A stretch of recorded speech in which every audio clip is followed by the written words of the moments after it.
Olá a todos, sejam mais uma vez bem-vindos ao nosso canal. Na aula de hoje nós vamos ver a química analítica instrumental, mais especificamente espectroscopia de emissão atômica e a metodologia de fotometria de chama. Tá ok? Então vamos lá, não se esqueçam de acompanhar com o conteúdo em mãos fornecido na plataforma, tá? E responder os questionários. Então tá, pessoal. Então, na aula de hoje, a gente vai dar sequência aqui nas metodologias que a gente tem estudado e nós vamos falar um pouquinho sobre essa metodologia, né? Então, técnica de espectroscopia de emissão atômica. A amostra contendo cátions metálicos é inserida em uma chama e analisada pela quantidade de radiação emitida pelas espécies atômicas excitadas.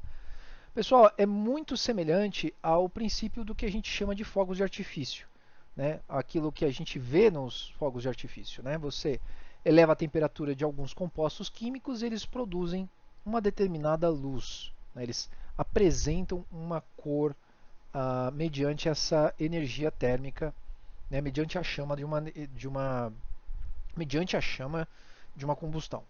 Então, a técnica de fotometria de chama é a mais simples e mais importante para a determinação dos metais lítio, sódio e potássio, né? Todos na forma iônica. Tá? Então, pessoal, exatamente por causa dessa gama de metais, né, que ela é importante, porque não existem muitas técnicas analíticas capazes de determinar, pelo menos não nas técnicas volumétricas, né, determinar metais da família 1A, porque todos eles são solúveis, eles não precipitam com facilidade e a determinação acaba sendo um pouco chata, um pouco difícil de ser feita. Tá? Então, emissão de radiação. Tá? A espectroscopia emprega as interações da radiação com a matéria para obter informações sobre uma amostra. A fotometria de chama emprega uma chama para reduzir íons metálicos a átomos livres. Alguns destes átomos absorvem energia da chama e são excitados. Quando esses átomos excitados retornam ao estado fundamental, emitem uma radiação luminosa. Então, antes da explicação do estímulo, o analito encontra-se predominantemente em seu estado fundamental de menor energia. O estímulo leva algumas espécies do analito a sofrerem uma transição para o estado de mais alta energia ou de estado excitado. A partir disso, pode-se adquirir informações sobre o analito medindo a radiação eletromagnética emitida quando ele retorna ao seu estado fundamental. Então, pessoal, como é que funciona aqui o processo de excitação, né? Então, tentem imaginar a seguinte situação. Nós temos, primordialmente, um elétron orbitando em volta da sua órbita normal, né? O núcleo de um átomo. Tá? Posteriormente, esse elétron ele adquire alguma forma de energia. Tá? Pode ser energia na forma de chama ou na forma de luz. Ocorre então a absorção energética e esse elétron ele se desprende da sua órbita original e ele passa a orbitar uma órbita mais afastada do centro, daquilo que a gente chama de centro. Tá? No momento do relaxamento, do momento em que para a emissão, né, que esta fonte energética cessa, o elétron ele vai retornar à sua camada original e ele vai então emitir alguma radiação, ou seja, ele vai emitir alguma luz. Tá? E lembre-se, né, constante de Planck vezes a frequência a gente chama de luz. Tudo bem?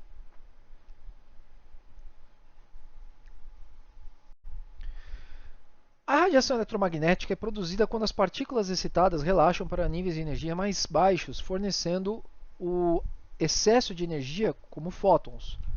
A radiação de uma fonte excitada é caracterizada pela forma conveniente por meio de seu espectro de emissão.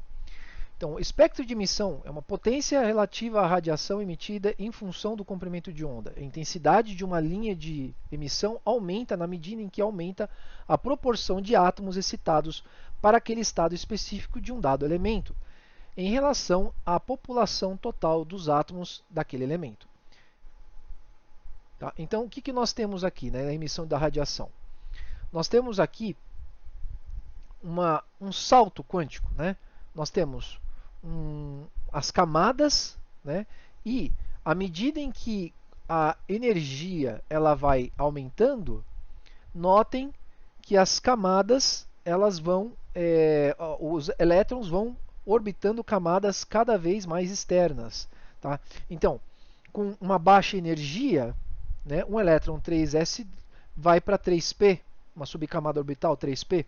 Com mais energia, para uma 4p. Mais energia ainda, para uma 5p. Tá? E no relaxamento, esse elétron ele vai voltar para a mesma camada original da qual ele saiu. Tá? Então, a gente tem alguns espectros, vejam, o 404 nanômetros é uma região de emissão do potássio. Então, o potássio, né, íons de potássio submetidos à chama, eles vão apresentar uma cor nesta faixa. Íons de sódio, né, eles vão apresentar uma cor nesta faixa aqui, tá? 389.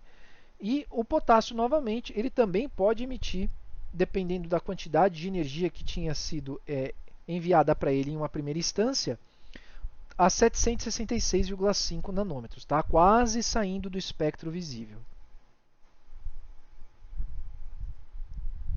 Então, linha horizontal E0, né, como átomo no estado fundamental, e as linhas E1 e E2, níveis eletrônicos de maior energia da espécie. O nível de energia E1 é a energia do átomo quando o seu elétron for promovido para o estado 3p por absorção da energia térmica, elétrica ou radiante. Decorridos 10 elevado a menos 8 segundos, ou seja, uma pequena fração de segundos, o átomo retorna ao seu estado natural, né, fundamental, emitindo um fóton com um determinado comprimento de onda. A energia E2, estado mais energético 4p, a radiação emitida lambda2 aparece em um comprimento de onda mais curto. E a energia ao redor de 330 nanômetros resulta dessa transmissão, enquanto que a linha em 390 resulta na transição do elétron de 3p para 3s. Então, conforme você adiciona mais energia, o elétron vai se afastando. À medida em que você relaxa o elétron volta para a órbita, ele perde aquela energia que estava fazendo ele orbitar órbitas mais afastadas. Então, quais são os fundamentos da técnica? Né? A fotometria se baseia em métodos de análise de elementos de uma amostra, geralmente líquida, que é induzida por uma chama, no qual ocorrem fenômenos físicos e químicos, como evaporação, vaporização e atomização. Esses processos ocorrem quando as amostras líquidas são convertidas em um aerosol líquido, gás, com partículas finamente divididas para serem introduzidas na chama. Então, observando aqui, né, esse fluxograma, nós temos o metal mais um ânion X, né, qualquer, no estado aquoso, né, em solução. Aí você tem a dispersão desse líquido na forma de um aerosol. Não confundam o aerosol com vapor, tá? Ele tem o aerosol, ele é uma forma, são microgotículas dispersas no ar. O vapor, você tem um espalhamento maior desse conteúdo, tá? Então, cuidado para a gente não cometer esse erro, né? Então, no aerosol com microgotículas dispersas no ar, ocorre então, quando entra em contato com a chama, a primeira etapa é a vaporização. E nessa primeira etapa, a vaporização é do solvente, no caso é a água, e você vai obter então, nesse primeiro instante, o sal dessolvatado. Tá? O sal vai voltar à forma sólida dele. Pelo calor intenso da chama, esse sólido ele vai vaporizar, então ele vai do estado líquido do estado sólido para o estado líquido, e depois do estado líquido para o estado gasoso, e aí é o sal no estado gasoso e não mais vapor do solvente. Tá? Aí continua absorvendo energia e ocorre o que a gente chama de dissociação, onde você vai ter tanto o metal quanto o não metal separados em formas gasosas, tá? Metal na forma metálica, ele vai absorver radiação e vai, no momento do relaxamento, emitir a radiação. Tá? Caso esse metal ele absorva um comprimento de onda e emita luz num comprimento de onda UV, a gente também pode observar esse fenômeno. Caso ele absorva a radiação de forma fluorescente, né, de forma numa região do infravermelho, você vai observar a emissão da radiação pelo princípio da fluorescência. Tá? Mas não muda. O fato é, ele recebe energia, ele emite luz. Tá? Por isso que a gente diz que é espectro de emissão. Na etapa seguinte, então, aqui apenas explicando, né? A evaporização do solvente, o sal no estado gasoso é vaporizado até o estado gasoso. No estágio de atomização ocorre a redução do cátion até a sua forma elementar. Em seguida, o átomo metálico no estado fundamental recebe energia da chama e seu elétron é excitado.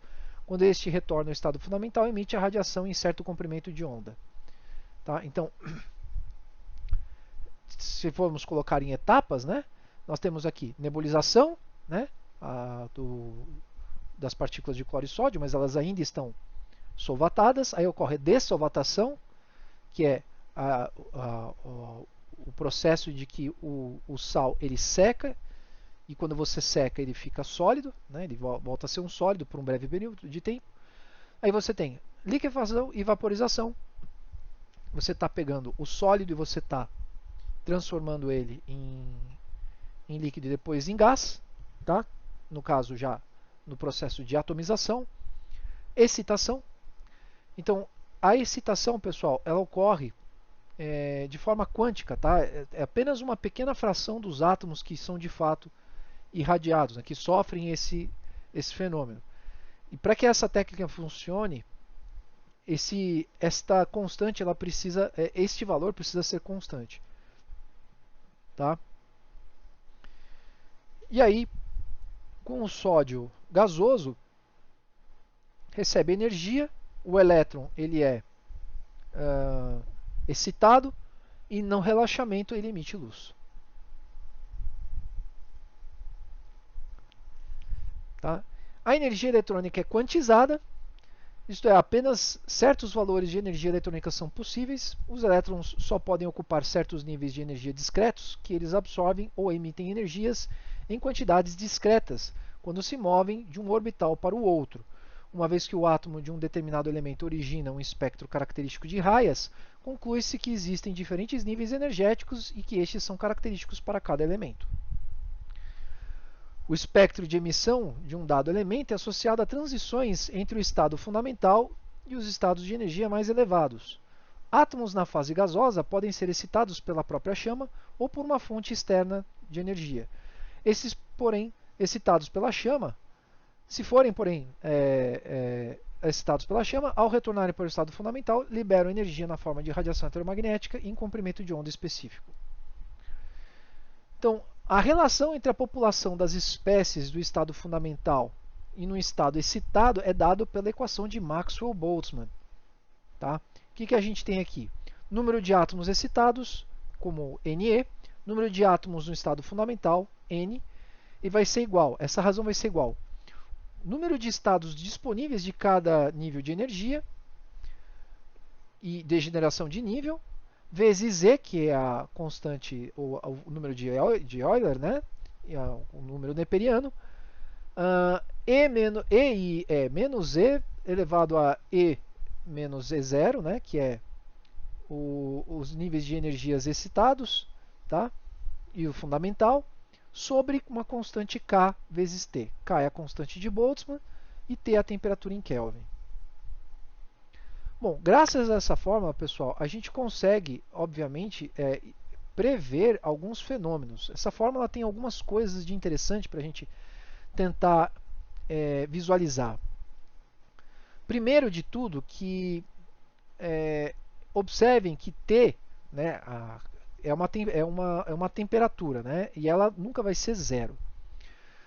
Quando a gente faz menos, entre parênteses, E menos E0 sobre K vezes T, você está afirmando que você vai ter um expoente negativo sempre. Tá? Porque o nível de energia do estado excitado ele sempre vai ser maior do que o nível de energia do estado fundamental. Então, essa exponencial, pelo fato de ela ter um expoente negativo, ela traz para a gente algumas simplificações. Conforme t aumenta, ou seja, à medida que t vai aumentando, o expoente ele vai se aproximando de zero. Quando o expoente se aproxima de zero, à medida que ele vai se aproximando de zero, e elevado a zero é 1. Então, Ne sobre NO, né, que é o número de átomos estado fundamental excitado dividido pelo número de átomos fundamental, ele se aproxima do número de estados disponíveis de cada nível e da degeneração do nível. Tá? Então, à medida em que a temperatura aumenta, todo este expoente se aproxima de zero, né? Ele vai se aproximando de zero, ele está negativo, mas ele vai se aproximando de zero, faz com que E elevado a zero seja 1, e este parâmetro acabe se tornando igual a este parâmetro. Do contrário, quando t é um valor pequeno, muito pequeno, né? Ou irrisório, diríamos assim, o valor do expoente ele assume um valor negativo proeminente. Então, E elevado a menos esse valor negativo, ele não vai ser mais tão próximo de 1. Tá? Ele vai ser o inverso. O inverso de E, que vale mais ou menos 2,718, é 1 sobre. Tá? Então a gente pode imaginar que vai estar entre 1 sobre 2 e 1 sobre 3. Tá? Então ele representa aí de 1/2 a 1/3 aproximadamente de valores, tá? Para uma situação padrão. Tudo bem? Então isso acaba afetando o equilíbrio entre o número de átomos excitados e o número de estados de energia possíveis e disponíveis. Tudo bem? É muito importante a gente fazer essa diferenciação e entender que, à medida que a temperatura aumenta, o número de átomos excitados ele vai acabar se aproximando desta constante que é G sobre G0 vezes NO. Tudo bem, gente? Muito bem. Então, para valores de Ne sobre N0 para diferentes linhas de ressonância, nós temos aí, né? No caso do sódio, nós temos dois valores, né? De estados possíveis excitados. Você tem lá uma energia e você tem dois valores para a temperatura de excitação. Tá? Para o caso do cálcio, nos 422,7 nanômetros, a gente vai ter níveis, temperaturas, né, subníveis energéticos maiores em valores quânticos relativamente menores aos valores que a gente tinha. O que isso quer dizer, pessoal? O que esta fórmula ela quer dizer? Que à medida em que você aumenta a temperatura, você consegue enxergar este fenômeno de excitação. Tá? Você consegue observar, fica possível de ser observado. Só que alguns elementos vão precisar de uma temperatura tão alta para que você observe, que é o caso do cálcio, que você não vai ter uma quantidade suficiente de átomos excitados para ter efeito de luminescência, né? O efeito de emissão de radiação. Tá? Então, veja que o caso do cálcio ele precisa de mais energia, né? Com pouca energia, o número de átomos que vão ser excitados é muito pequeno. 1,2 vezes 10 a menos 7 é mais ou menos, né, 12 a cada 10 milhões. Tá? É muito pouco. A cada 100 milhões, no caso. Tá? Então, 12 átomos em 100 milhões é um valor muito pequeno. Tá? À medida que você aumenta a temperatura, você começa a aumentar o salto, né? Você começa a observar mais luz dos elementos. Tá? Então, alguns átomos, pessoal, embora todos eles tenham essa propriedade, alguns átomos vão precisar de tanta energia que métodos convencionais de combustão não são possíveis de se obter de forma segura dentro do laboratório. Tá? Então, o método o método da fotometria de chama ele é indicado para esses átomos mais simples da família 1A, que vão precisar de menos energia calorífica, menos energia sendo fornecida, para você visualizar a emissão da cor. Tá? Então, quando você está lá assistindo uma queima de fogos de artifício, você está tendo temperaturas muito mais altas do que aquelas que o fotômetro de chama está atingindo aqui no laboratório. Então, é possível de você observar, por exemplo, o azul do cobalto, o verde do cobalto, o verde do cobre, o ferro do estrôncio? Mas em situações extremas, lá no meio do céu, a temperatura que está chegando é uma temperatura suficientemente alta para que isso ocorra. Em laboratório, fica difícil de você conseguir parametrizar, você ter uma metodologia analítica que seja constante, né, que seja precisa e que ela dê os mesmos resultados sempre com os combustíveis que não são tão perigosos. Tudo bem? Então, dito isso, pessoal, olha o fotômetro de chama, que bacaninha. Tá? Tem aqui alguns detalhes, né? Você tem aqui a câmera de sucção, né? Dispersão e separação das gotículas mais altas, tem a amostra, tem a câmera de combustão, tem um olhar aqui para você enxergar a chama, e todo um aparelho que vai fazer a leitura dessa chama. Ele vai conseguir fazer a leitura da intensidade da cor que está sendo emitida pela queima da amostra. Tá? Então nós temos aqui o dreno, um nebulizador, visor, chaminé, display, teclado, botão liga-desliga, válvula de gás e etc. Então, algumas partes aqui, vamos tentar detalhar aqui o princípio de funcionamento desse equipamento para a gente poder, visualizar e entender o que cada parte dele faz. Então, o sistema de nebulizador combustor tem o objetivo de transferir o sistema de atomização de uma porção reprodutível e representativa de uma amostra, fator este que depende fortemente do estado físico do analito e da matriz da amostra. A introdução das amostras da fotometria de chama são feitas em solução, a amostra é introduzida por um nebulizador e o nebulizador tem a função de transformar a solução da amostra em uma névoa, ou seja, partículas finamente divididas para aumentar a área superficial de contato do analito com a chama. O nebulizador de fluxo laminar, o aerosol flui para o interior de uma câmara na qual ele encontra uma série de obstáculos que removem as gotas maiores, deixando apenas as gotas mais finas. A maior parte da amostra é coletada no fundo da câmara, onde é drenada para o recipiente de descarte. Juntamente com a névoa, segue para o queimador a mistura de gases utilizados para gerar a chama. Então, nesse próximo slide, a gente pode ver aqui que a amostra succionada é adicionado o comburente, o combustível, ele passa aqui por esse labirinto ele vai ter a função de reter as gotas mais pesadas e apenas as gotas mais finamente divididas, né, mais finas e leves, elas vão chegar até o caminho da chama e vão poder sofrer o fenômeno da atomização. A viscosidade da solução tem efeito sobre a velocidade da aspiração e sobre a extensão da nebulização. Álcoois de baixo peso molecular, cetonas e ésteres isoladamente ou em mistura com água aumentam o sinal de emissão da chama, ou seja, melhoram a sensibilidade, pois diminuem a tensão superficial do sistema. Então, a intensificação do sinal do sistema é resultado da combinação de vários fatores. Maiores vazões, menores gotas de aerosol, maiores as amostras mais voláteis. Então, o esfriamento produzido pelo solvente orgânico é menor em relação à água e pode chegar a baixar a temperatura em torno de 200 graus Celsius. Da chama, a chama é responsável por fornecer a energia necessária para a excitação dos átomos. A composição da chama, que é combustível mais componente, proporciona diferentes temperaturas, sendo que através desta técnica é possível analisar apenas alguns metais da família 1A e 2A. De novo, pessoal, lembrem-se que todos os átomos sofrem esse fenômeno, mas de forma segura a gente só consegue fazer análise de alguns destes átomos. ok?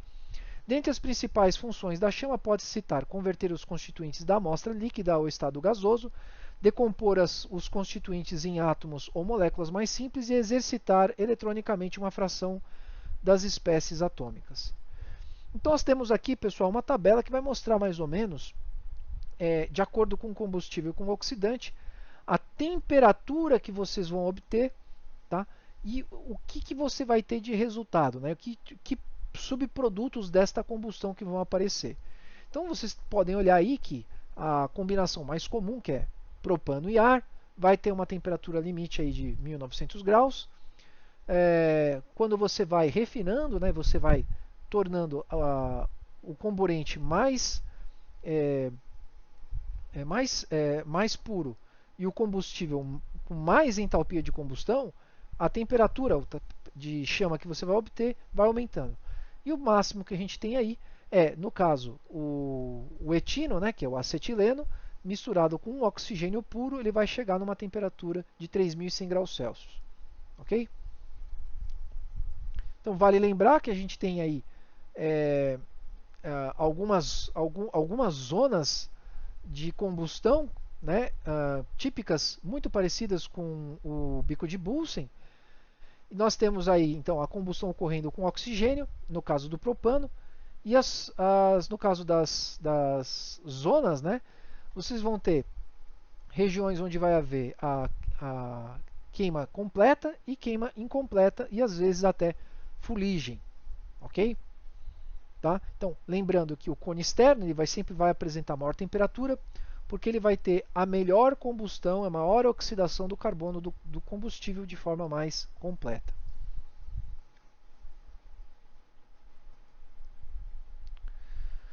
Como é que funciona então a seleção e a detecção do sinal analítico? Então, o comprimento de onda da radiação emitida é característico para cada metal. Então, isso é uma propriedade do metal. Cada metal vai ter uma cor.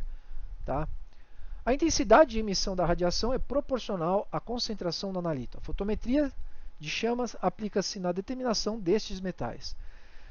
A energia da radiação da chama a um comprimento de onda de um determinado elemento é diretamente proporcional à sua concentração, se antes for feita uma correção em seu ajuste.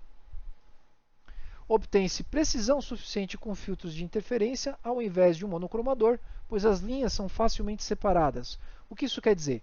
Que as cores que cada metal vai emitir de luz são bem distintas, pelo menos para os metais que a gente precisa determinar. Devido à sua simplicidade espectral, os elementos alcalinos e alcalinos terrosos podem ser determinados com um fotômetro simples de filtro. A chama de baixa temperatura é utilizada para evitar a excitação na maioria dos outros elementos. Como resultado, os filtros de interferência podem isolar uma linha de emissão apropriada. Então, para o caso de um metal emitir duas radiações, ou de haver outros metais que estejam emitindo outras radiações, a gente pode utilizar esses filtros espectrais que vão reter os comprimentos de onda que não interessam, permitindo que seja emitido apenas os que interessam. Tá?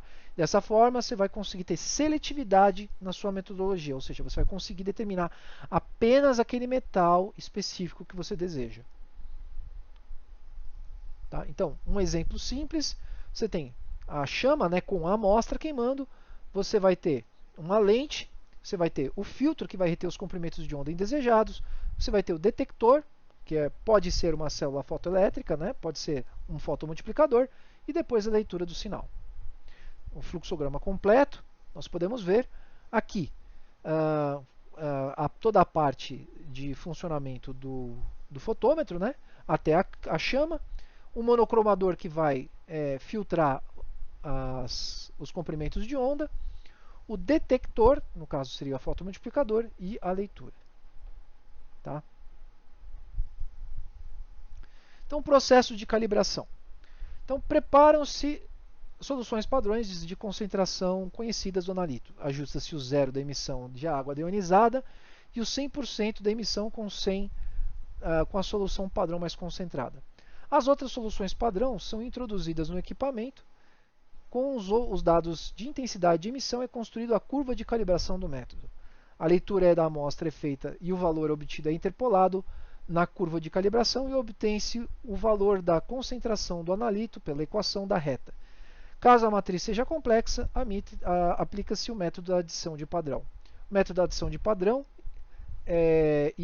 problemas de matriz complexas já foram abordados na aula sobre espectrofotometria. Fotômetros de chama apresentam um elevado índice de exatidão e uma boa sensibilidade para a determinação de alguns metais alcalinos e alcalinos terrosos. Então, a gente costuma fazer esse tipo de análise para esses tipos de metais. Algumas interferências, no entanto, a interferência na análise de emissão atômica pode ocorrer devido a alguns motivos, dentre os quais podemos destacar interferência espectral, química, matriz devido à ionização e à autoabsorção. Então, no caso da matriz, a interferência devido à matriz pode ocorrer quando a composição da matriz da amostra apresenta constituição bem diferente dos padrões. Evitar o efeito da matriz, o método da adição de padrão para a determinação da concentração do analito no meio. Tá? Então, obviamente, né, se a matriz é complexa, o que a gente pode fazer é eliminar o efeito da matriz colocando uma quantidade padrão conhecida sobre a própria amostra em quantidades diferentes, né, sequencialmente, para você determinar a variação. Então, o solavanco que você tem acima da determinação, ele vai te trazer exatamente o valor que tinha originalmente na amostra. Tá? A interferência química ocorre quando os ânions formam com um analito compostos de baixa volatilidade, chamados de compostos refratários, e reduzem sua velocidade de atomização. Minimizar o efeito, então a gente pode fazer a adição de um agente complexante de forma que um composto estável e volátil com analito, com uma utilização do EDTA, ou 8-hidroxiquinoleína, realizar a separação prévia dos elementos interferentes ou ainda fazer o uso da chama em uma temperatura mais alta. A interferência espectral ela pode ocorrer devido a duas situações. Então, radiação de fundo pode chegar ao detector e gera uma série de espectros de banda que constituem uma emissão de fundo. E a radiação de raias de dois ou mais elementos. Íons podem emitir radiação numa mesma região de analito. Por exemplo, os íons de cálcio OH+, e de sódio, eles emitem radiação no mesmo comprimento de onda. Tá? Então, observem que para o mesmo comprimento de onda, você vai ter lá a mesma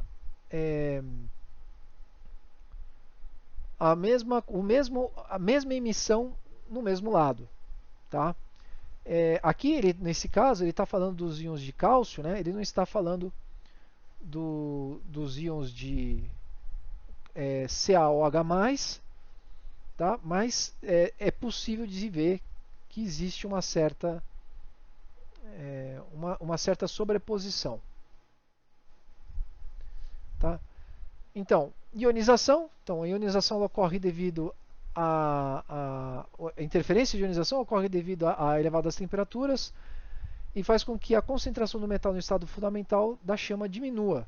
Então, para evitar essa interferência, a adição de um supressor de ionização, que é uma espécie química que apresenta potencial de ionização mais baixo em relação ao analito e que produz uma concentração elevada de elétrons na chama. Qual que é a ideia? Você coloca lá uma espécie que vai liberar bastante elétrons e você consegue então fazer a supressão da ionização de algumas espécies, evitar que elas também emitam radiação. Tá? A ionização de átomos gasosos no estado fundamental dentro da chama reduz a extensão da emissão. Então você tem aí um sistema onde o metal ele entra em equilíbrio, né? No estado iônico e emitindo elétron. E a gente pode entender aí que, conforme vemos a tabela, as frações, isso de acordo com a fórmula de Maxwell-Boltzmann, as frações que nós estamos vendo são valores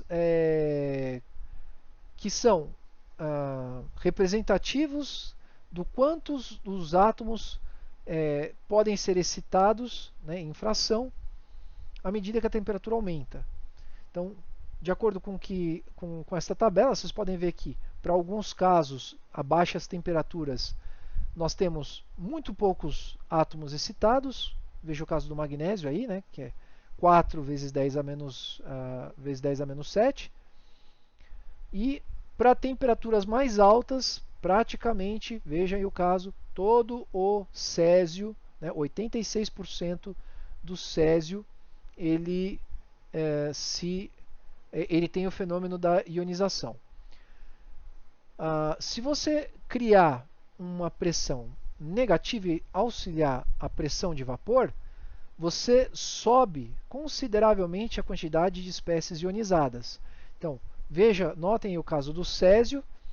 No caso, quando ele estiver numa pressão 10 a menos 6 atm, a 3.500 graus Celsius, a quantidade de átomos que vão sofrer o efeito de ionização é quase 1, maior que 9,9, 0,99 da fração. Tá? E o fenômeno da autoabsorção, esse fenômeno ocorre quando a concentração do analito é elevada. Então, a autoabsorção ela se desenvolve quando um fóton emitido por um átomo é absorvido pelo átomo vizinho do analito na chama. Este fenômeno é minimizado através da diluição da amostra e dos seus padrões. Então, o que acontece, pessoal? Algumas amostras podem estar tão concentradas que aquela radiação que um átomo está emitindo, ela pode vir a ser absorvida por um outro átomo de mesma espécie. Inclusive, o nosso a próxima metodologia que a gente vai estudar tem todo esse princípio a ser estudado de forma inteligente. Tá? A gente vai usar esse princípio para criar uma nova metodologia, que vai ser estudada no próximo aula. Tá? Então, nós temos aqui, no caso, né, um exemplo de como que as interferências trazem, né, diferenças. Então, no caso do fenômeno da ionização, aqui vai puxar um fenômeno, a interferência para baixo, da autoabsorção vai entrar menos luz, né, vai sair, menos luz vai ser emitida, vai parecer que a substância está menos concentrada do que de fato estaria, alterando toda a leitura. Tudo bem? Pessoal, então por enquanto é isso. Eu espero que vocês tenham entendido. Não se esqueçam de deixar a pergunta aí, atentarem-se às atividades que vocês têm para fazer referentes à videoaula de hoje. Um grande abraço e até a próxima.